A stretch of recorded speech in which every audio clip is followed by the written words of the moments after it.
Thank you for joining me today. It's Brian Gubernick, and welcome to the No Days Off podcast, where we believe that every single day brings a new opportunity to get better. I think that many of us can look successful and still be pretty financially fragile.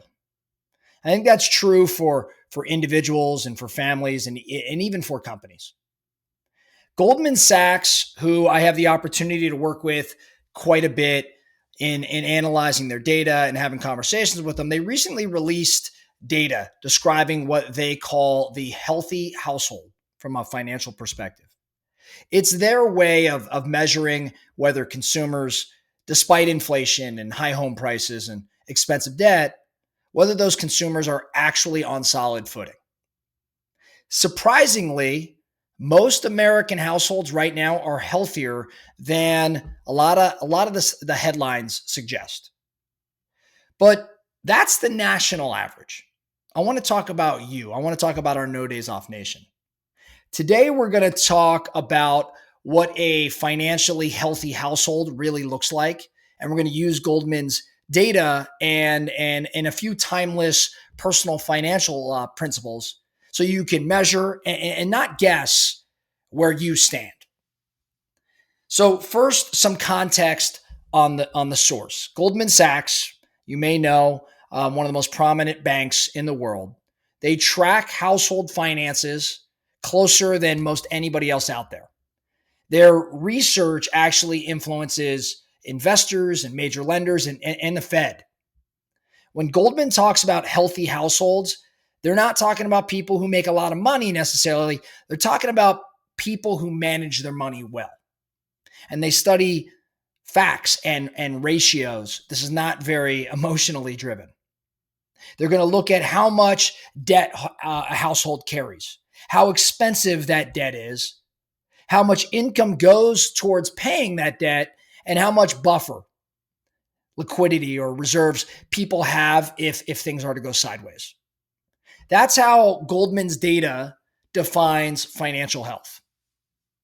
Let's talk about the state of the average American household, okay? Here's what Goldman found. Debt to income, DTI, across U.S. households is around 9% right now.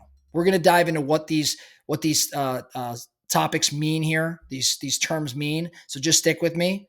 But let's go through some numbers. DTI across U.S. households, debt to income is around 9% right now, which is actually pretty great, especially when you compare it to the 13% that existed right before the financial crisis in 2008.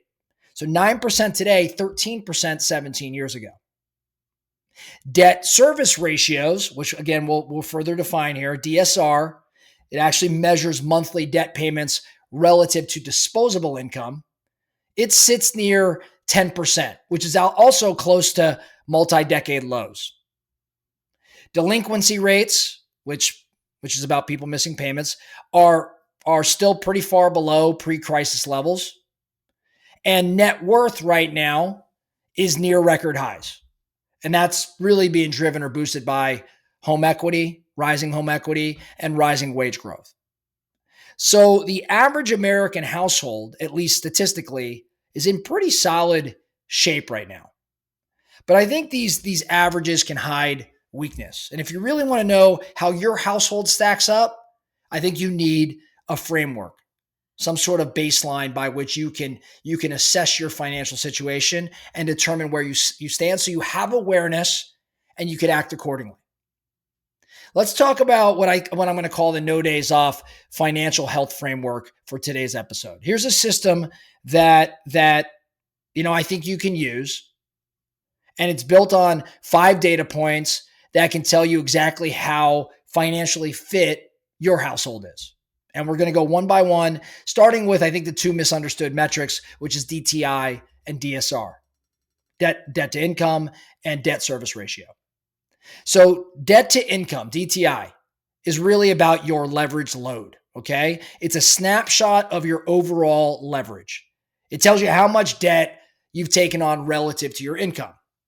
So the formula is total debt divided by your gross annual income, gross, right? That means That means before taxes are taken out. Okay. So total debt divided by gross annual income. So think about it as weight to strength sort of ratio. Okay. If you earn $200,000 a year and you carry $400,000 in total debt, your DTI is 2 to 1 or 200%. Now, lenders typically calculate a monthly version of this number. Your monthly debt payments divided by your gross monthly income. So if your household is making $10,000 a month gross and you're paying out $3,000 in total debt payments, that means you have a debt to income DTI of 30%, 3,000 divided by 10,000. So you're probably running some math in your head right now. Here's the baseline. If your DTI is under 35%, you are relatively healthy by the American standard. If you're part of the No Days Off Nation, what I think is optimal is 25% or even 20% or lower. So under 25%, but really striving to be under 20%. So in that same $10,000 per month, I would shoot to have total debt payments at $2,000 or less, 20%. 25% is what Goldman might tell you is optimal. I'm going to push it to 20%. DTI is long-term leverage, okay? It doesn't tell you whether you're stressed today. It tells you how exposed you'd be if something changed tomorrow, like a job loss or rate hike or something like that. It's a balance sheet measure.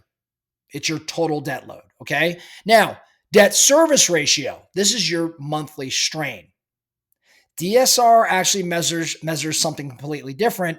It's not how much debt you have per se. It's how hard that debt is pressing on your monthly cash flow.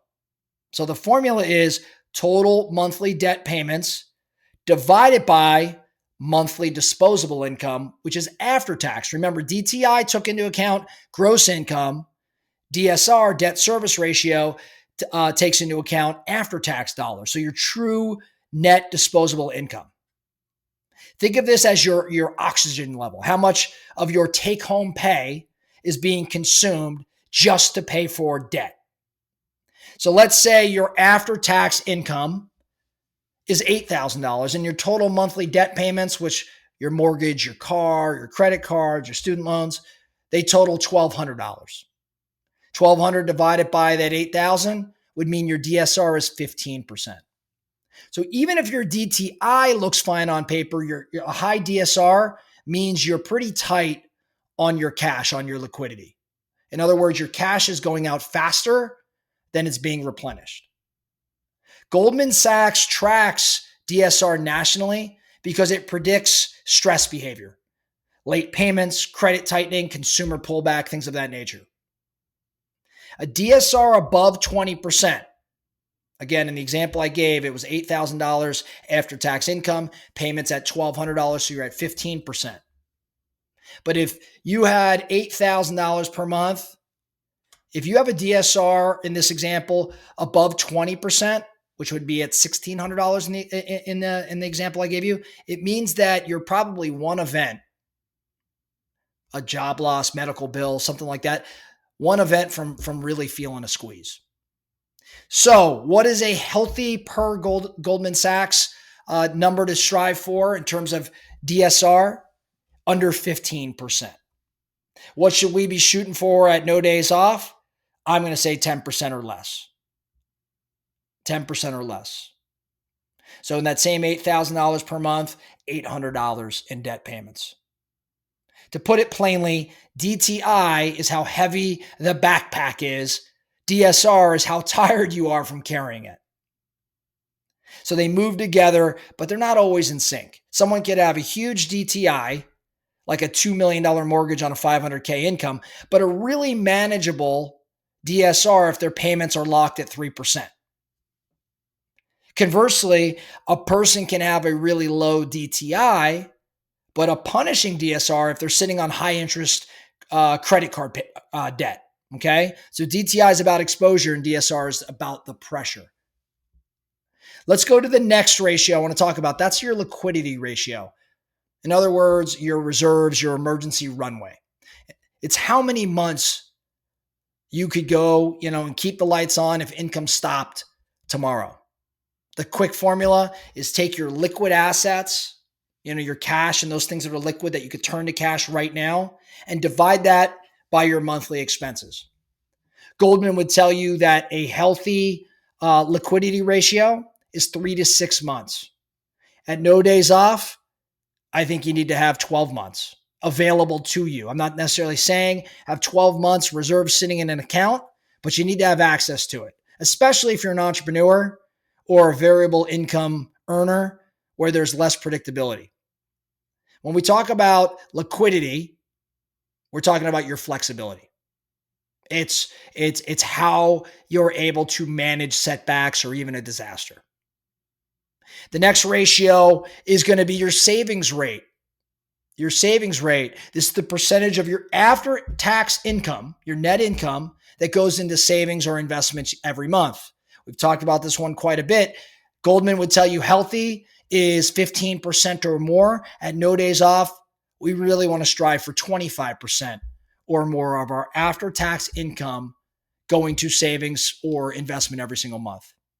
This is the number that truly determines how soon you can buy your freedom, right? The ability to work because you want to, not because you have to. The last thing I want to look at for determining whether our households are financially healthy is your net worth growth rate. We talk about tracking your net worth regularly here. This just tells you how your overall financial system is improving. So tracking your net worth year over year, which is your assets minus your liabilities, Goldman would say what's healthy is 5 to 10% growth annually. I think at no days off, we need to strive for 15% plus. No matter the market, I think there's opportunity such that we can hit 15 plus percent year over year. This is your report card over time. Your income is great, but it's not what makes you wealthy. It's the compounding that makes you wealthy over the course of time. So a financially healthy household isn't necessarily a high income household, given what I've just shared with you. A financially healthy household is a resilient household. Goldman's data shows that Americans are healthier today really because they deleveraged after 2008 and then they refinanced during that 2020, 2021 rate trough that we saw. Healthy households, or today's households, are a bit healthier because people locked in lower costs. And then they've had an equity run in their houses, and many have expanded their savings. I still think we have quite a ways to go as a nation, but we are pretty healthy relative to history. Even in a tougher rate environment, households today are not breaking because DTI is manageable and DSR is under control. Now, we all might know someone that's having a different experience. I'm just looking at nationwide data. You can create that same resilience at home. The way you do it is by watching these ratios I just described with the exact same precision that Goldman monitors the economy. So, what do? What are your action steps as we wrap up? Run your ratios. Calculate your DTI. Calculate your DSR. Look at your liquidity, look at your savings rate, and look at your net worth. Then interpret those results. DTI will tell you if you're over leveraged. DSR will tell you if your cash flow is stressed. Liquidity will tell you how long you can endure some sort of disruption. And savings and net worth, they just show your progress towards the independence you likely desire. So after you've run the ratios and you've interpreted those results, make a plan. Make a plan. Today's about awareness. So maybe lower that DTI by paying off the bad debt. Reduce the DSR by looking at maybe refinancing or consolidating or doing something of that nature. And start working on liquidity and savings and net worth if in fact you find yourself a little bit below where you'd like to be. Again, the goal here isn't necessarily perfection. It's taking steps every single day to get a little bit better. Awareness around this stuff builds control, and control, in my mind, builds confidence. That's all we have for you today, the No Days Off podcast. Thank you so much for listening. And remember, every single day brings a new opportunity to get better. So let's get after it.